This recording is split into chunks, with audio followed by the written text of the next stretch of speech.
يقول صلى الله عليه وسلم: لماذا يتأخر الفرج؟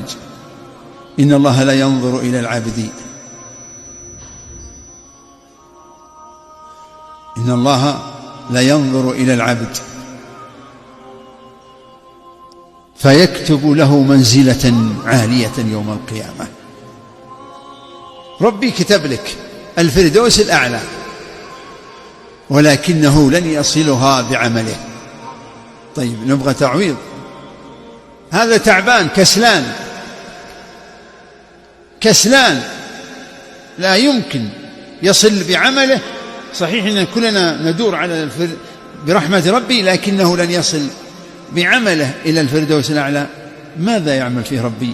يقول الرسول صلى الله عليه وسلم: فيبتليه في نفسه أو ماله أو ولده فيرفعه إلى هذه المنزلة.